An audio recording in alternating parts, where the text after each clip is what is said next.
The Colosseum stands silent now. Its arches frame nothing but sky and shadow. But if you listen closely, you can still hear the roar, not of crowds, not of triumph, the roar of something far more primal, far more deliberate, the sound of teeth meeting flesh, of claws finding bone. Of men, women, and sometimes children thrown to the beasts. This was not accident, this was not war, this was Roman law, this was damnatio ad bestias, condemnation to the beasts. And it was designed to be the most humiliating, most public, most horrifying death the ancient world could imagine. If you're ready to face what Rome tried to erase from its monuments, subscribe to Grimoryx now, because this is where we document the darkness history would rather forget. Leave a like if this grips you, comment what you think, share this with those who seek the truth. Let's descend. Rome didn't invent cruelty, but it perfected spectacle. And in that intersection between power and performance, between punishment and entertainment, Damnatio ad bestias was born.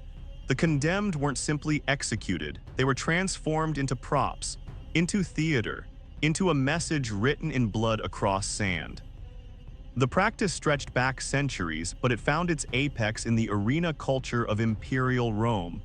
The Colosseum, the Circus Maximus, provincial amphitheaters scattered across the empire like stone scars. These weren't just execution grounds, they were stages. And the executions, they were the opening act, picture it. Dawn breaking over Rome, the Colosseum fills slowly. Senators, merchants, slaves standing in the upper tiers, families, children eating honey cakes. The smell of roasting meat from vendors, laughter, anticipation. And below in the hypogeum, the underground maze beneath the arena floor, the condemned wait in darkness. They are naked. Or dressed in flimsy tunics that will tear like paper. Some are chained to posts. Others left free to run, though there is nowhere to run. The animals are hungry, deliberately starved. Lions, bears, leopards, wild boars, bulls, even elephants, wolves, dogs trained for blood. The Romans imported exotic predators from across their empire. From the deserts of North Africa, the forests of Germania, the mountains of Asia Minor, all for this. The gates open, sunlight floods in. The condemned are pushed, dragged, carried into the arena. The crowd erupts, not in sympathy, in anticipation. Because this is entertainment, this is justice. This is what happens when you defy Rome. Who were the condemned? Criminals, yes, murderers, thieves, deserters. But the definition of crime in Rome was flexible. Political dissidents, religious minorities, Christians especially during the persecutions, slaves who struck their masters, rebels from conquered territories, prisoners of war who refused to cooperate, sometimes just people who were inconvenient. The Senate could order damnatio ad bestias. So could provincial governors, military commanders, the emperor himself. It wasn't reserved for the worst of the worst. It was reserved for those Rome wanted to humiliate, to erase, to turn into a warning, because that's what this was, a warning. The message was clear. This is what happens when you challenge us. This is what happens when you refuse our gods. This is what happens when you forget your place. The mechanics of it were coldly efficient.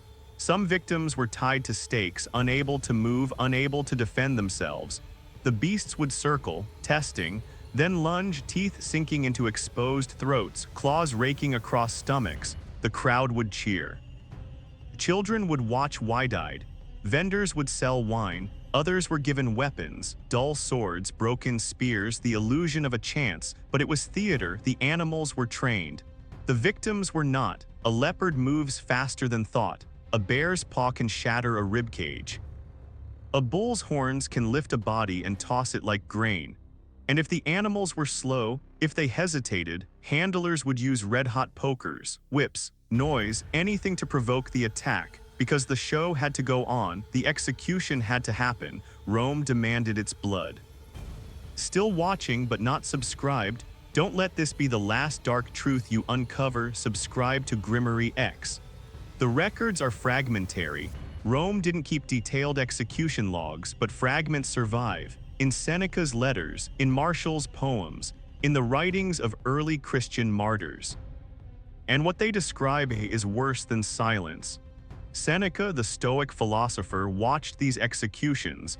He wrote about them with disgust. He described men begging for death, begging for the animals to finish it, because sometimes they didn't. Sometimes the beasts would wound but not kill, would maim but leave the victim conscious, bleeding out slowly in the sand while the crowd grew bored and demanded the next act. Martial, the poet, wrote epigrams celebrating these deaths. He described a criminal dressed as Orpheus, the mythological musician who charmed wild animals with his lyre. Except this Orpheus had no lyre, and the animals weren't charmed. They tore him apart. Martial thought this was clever, artistic, a witty twist on mythology. The early Christian texts tell different stories, stories of faith, of martyrs singing hymns as lions approached, of women holding their children, praying until the end. The Romans mocked this, called it stubbornness, insanity, but it terrified them too, because people who wouldn't break, even facing the beasts, were dangerous to an empire built on fear. Perpetua and Felicitas, two Christian women condemned in Carthage in 203 AD. Perpetua was a noblewoman. Felicitas was her slave, pregnant when arrested. The authorities waited until Felicitas gave birth. Then they sent both women into the arena. A wild cow was released. It gored Perpetua first. She fell, stood, helped Felicitas to her feet. The cow charged again. The crowd watched. Eventually, executioners had to finish them with swords because the animal wouldn't. Blandina in Lyon, 177 AD, a young slave girl, Christian, she was scourged, burned, wrapped in a net and tossed to a bull. The bull gored her repeatedly but wouldn't kill her. The Romans finally had her throat cut just to end it, but the accounts say she never screamed, never recanted. The other prisoners watching said she looked like she was praying. These weren't isolated incidents. These were policy, entertainment, civic duty. Attending the games was expected, skipping them was suspicious. And the executions, they were scheduled alongside gladiator fights and mock naval battles as if death were just another genre of performance. But here's what haunts me, the normalcy of it. The banality, families brought lunch, senators discussed business between bouts. Emperors used the games to curry favor, to distract from political failures, to remind the populace who held absolute power. It wasn't frenzy, it wasn't chaos, it was organized, bureaucratic. There were schedules, budgets, animal procurement contracts. Professional beast handlers who bred and trained predators specifically for these executions. The Colosseum could hold 50,000 people. On opening day in 80 AD, the games lasted 100 days. Thousands of animals were killed, hundreds of condemned, and the crowds kept coming. The psychological architecture of this is almost unbearable. Damnatio ad Bestias wasn't just about death. It was about stripping away humanity. The condemned weren't allowed dignified executions, no quick beheading, no poison. They were reduced to prey, to meat, to something less than human in front of thousands of witnesses. And the witnesses, they became complicit, every cheer, every laugh. Every moment of entertainment drawn from agony, it bound them to the empire's cruelty. It normalized violence, turned empathy into weakness, made compassion seem naive. Some historians argue the crowd's bloodlust has been exaggerated, that Romans were more sophisticated than we give them credit for, that many attended reluctantly, that the truly brutal executions were rare. But the evidence doesn't support gentleness. Pliny the Younger describes executions as routine. Tertullian, the early Christian writer, rails against the moral corruption of the arena. Augustine writes about the psychological addiction, how even those who swore they wouldn't watch would get caught up in the frenzy. This was Rome's shadow, the cost of empire. They built roads and aqueducts and legal systems that shaped Western civilization, and they also built this. Arenas where human beings were fed to animals for fun, where justice became indistinguishable from sadism, where power expressed itself through orchestrated suffering. The practice didn't end quickly. Christianity eventually became Rome's official religion in the 4th century. Gladiatorial games were banned in 404 AD after a monk named Telemachus jumped into the arena to stop a fight and was stoned to death by the crowd. But animal executions, those continued for decades longer. The infrastructure was too profitable, the tradition too embedded. Even after the Western Roman Empire collapsed, the memory lingered. Medieval and Renaissance Europeans read Roman texts and were simultaneously horrified and fascinated.